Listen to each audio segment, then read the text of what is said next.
You're listening to the Confidence Alchemist radio show with your host, the Confidence Alchemist himself, Keith Blakemore Noble. To find out more, visit theconfidencealchemist.com, but not before you've listened to this episode of the Confidence Alchemist radio show. Welcome to the second episode of the Confidence Alchemist radio show. My name's Keith Blakemore Noble. I am the Confidence Alchemist, and I want to welcome you to the show. Thank you so much for joining me. If you were listening to the last show, then thank you very much for coming back.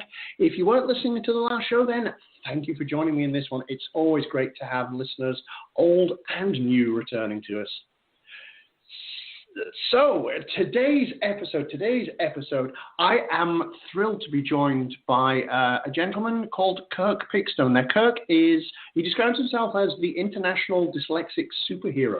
We're going to find out a little bit more about what that's all about.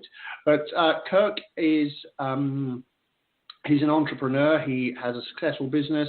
He also has dyslexia, so he knows what it's like with dyslexia. He knows the challenges, and he knows the advantages as well. Oh, yes, there are advantages. We're going to look into all of that.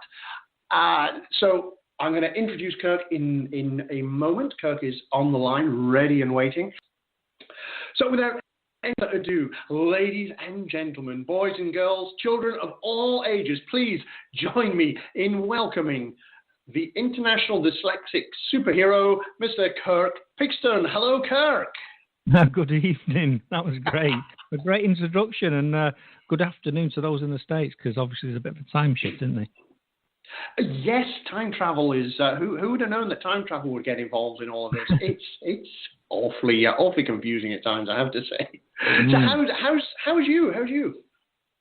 Yeah, I'm really good, Keith. There's lots going on at the moment, and obviously that's why I'm on, because you know a lot about my story, and obviously your listeners don't, and I suppose that's what tonight's about. So yeah, in the last few months, things have really taken off, and some of the other things I've been working on have really started to take momentum. So yeah, I'm quite pleased where I am at the minute.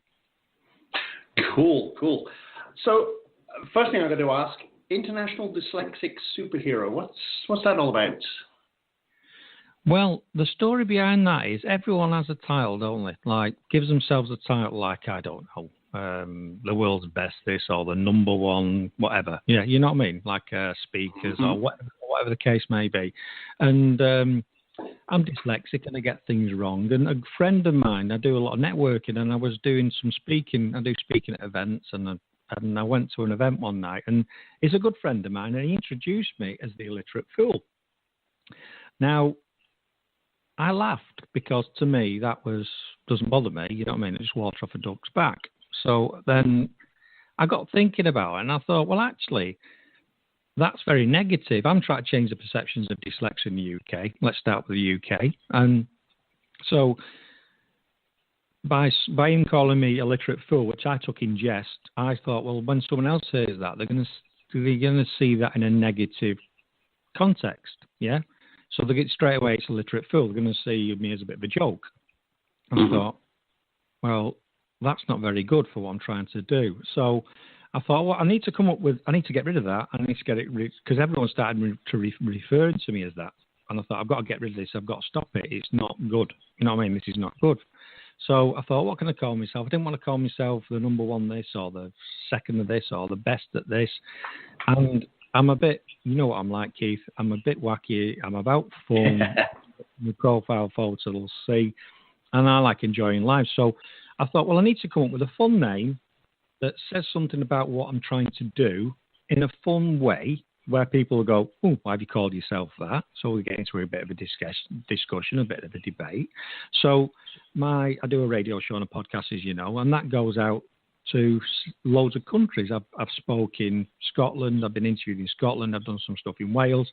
So I just thought, well, why not international? Rather than UK, why not international? So that's how it came about, the International Dyslexic Superhero, because I'm a superhero. I want to be a superhero to dyslexics. I want them to look up to what I'm doing, and I want them to aspire to becoming an entrepreneur, being happy in being a dyslexic, not seeing it as a negative thing, seeing it as a positive, embracing it and running with it. So that's the reason for it. So And then if I go and speak in schools and I call myself the International Dyslexic Superhero, it sort of breaks the ice a bit. Do you know what I mean? They get a bit of a chuckle. Mm. So that's, I know it's a bit of a long-winded thing, but that's the rationale behind the name. Cool, nice, and it's certainly a great name, and you're absolutely right.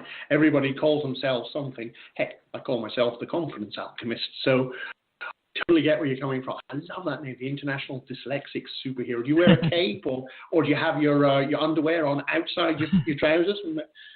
No, well, if anyone goes and looks at my profile picture on the profile later or Facebook, they'll see that I wear novelty T-shirts, and the one that I'm most famous for is it's a shirt and tie T-shirt. It's a rugby shirt, but it's a shirt and tie. It's got a pocket watch. It's got a little handkerchief in the top corner, and that's what I wear when I go networking. So yeah, that's what. But what I'm thinking of doing, I'm going to have some new ones made, and I went to a school Monday this week to do some business with Year 8. So don't know how old they are. I can't never work it out now. But anyway, Year 8. I got talking to, and one of these girls started writing on her hand. I thought, well, I'm really interested to her. She's doodling on her hand. Thanks very much. Thanks for listening to me. Great. And what I didn't know, she was doing me a logo. Oh, nice. So she drew a logo like Superman with a D in it. She said, I think you should have a shirt with this underneath, and then when you come out and talk, you should just rip it off. So I'm thinking about some shirts made with a dyslexic symbol on and with it sort of ripping open. So that might come soon. Neat. Now we've mentioned the word dyslexic and dyslexia a few times, and I know a lot of people have got preconceptions about what dyslexia is, what it isn't, what it means about the person. But can you tell us what is dyslexia, and what does it actually mean, and what does it mean for a person who has dyslexia? Well, the thing is with dyslexia, it affects about 10 to 15% of the population. A lot of people think it only affects people that speak English, and it doesn't affect other languages. Now, the thing with dyslexia, the language bit, reading and writing, is the symptom. That is not dyslexia. So people think that dyslexics can't read and write, so they associate it being not intelligent, and dyslexics associate themselves as not being intelligent because of that.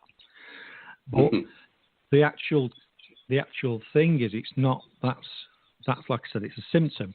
The actual thing about dyslexia, it's about, if you think about, I try to explain it. If you get a Mac and a PC next to each other, they will fundamentally do the same thing. You could do Excel spreadsheets. You can do amazing, radio shows like you're doing now, Keith. You can do all that sort of, whatever you do, you can do on both machines. But the way they store, retrieve, and process information is fundamentally different. And if you try and take a program from a Mac and put it in a PC, then the Mac can't understand it, doesn't get it, doesn't read it, can't read it, and vice versa. So what we have to do is put bridges across the two things for those pieces of equipment to talk to each other. So there's programs that work so they can talk. Now, what happens in real life with a dyslexic, when they're talking their way of the world and they talk to a non-dyslexic, half the time the non-dyslexic don't understand what they're talking about, because they can't compute they're absorbing the world in a different way. Does that make sense? It does, yeah. And I love the computer analogy there. That's a great way of explaining it. I did a dissertation on it, Are Dyslexics Predisposed Entrepreneurs? So I have researched the brain, and it just bores me to go through it. And I'm not going to go with parts of the brain. So language, as an example, is made up of several elements. You visualize something. So say, I always use the example of a pen. You'd see an image of a pen, yeah? That's stored in your brain. Then you know what the word pen is, how you say pen, how your mouth moves to say pen. And then your body knows how to write, your hand to move to write pen. And your brain also knows P-E-N is pen. Yeah, I think it is. Yeah. And they're stored in the brain, and they come together in a split second in the non-dyslexic mind. It's very good at having all this, this information, bringing it together. But it's not. I'll give you another analogy of the way in a second after I've explained this. But in the dyslexic mind, it doesn't work like that. It's all jumbled up. And language that's why it's not very. That's why language gets confused because, and I'll give you the example or the way I explain it is, if you think of the non-dyslexic mind as much like a library, so you've got books and information stored in a library, which is nice and neat. It's very logical. It's very ordered. So when the non-dyslexic goes in to retrieve the word pen, they'll just quickly go into that part of the library, pick it out, use the information, put it back again. Yeah, perfect. Absolutely wonderful. Dead easy for that. But it's very logical. It's quite rigid, actually, because your brain at about 14, 15, 16 starts severing parts of it that it doesn't need, and then firms up other links in your brain, yeah, so that you can, it makes it more efficient. That's why teenagers like the eyes. But anyway, now, in the dyslexic mind, it's not like that. I like to describe it as a cylinder of information. So everything's just sloshing around, and things are grouped together like leaves and feathers are grouped together, and pens and pencils are grouped together. And dyslexics, they remember the word, the image of the word, they don't read the word. And this is where the confusion comes, where they start trying to write things because they're almost learning language on a daily basis, if you like.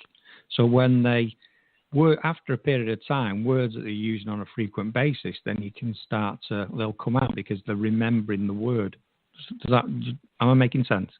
That makes sense. Yeah, I get that. That is making a lot of sense, yeah. So what I like to say is there's advantages and disadvantages of both the systems. The disadvantage for the dyslexic is we don't fit into the system of education and the corporate world because it's developed over a period of time to accommodate the masses, the 85%. So there's 15% outside it because they don't work the same way. And this is part of the issue that I get. It's classed as a disability. It's classed as a learning difficulty. I hate both of them because they're negative, totally negative. So if you're a dyslexic and someone says, "Oh, you've got a learning difficulty," or you've got a learning difficulty or are disabled, that's very, very negative to that individual. And the rest of the world think the same way. They all think that dyslexics have a disability or are disabled. They're not as clever as anyone else because of what they do. Now, the disadvantage of the non-dyslexic mind is this great system where you're in this library and you're looking for some information. And I like to use the analogy with the phones. So Nokia, very traditional company, very linear in thinking, stuck in the library. So what do we do to make a phone? Tell you what, we'll make it more robust and we'll make it so that the battery lasts for 6 months without even being charged up because, I know it's exaggerating. So that's what they focus on, is just improving what they already had.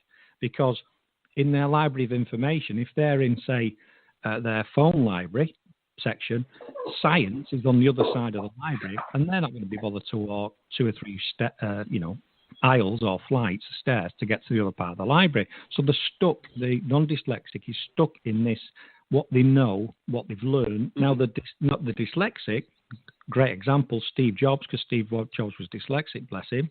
Yeah, he sat there and he goes, puts his information, and he's not stuck in this one thing. He's got all this information sloshing around, and I like to explain it as being like a Google brain.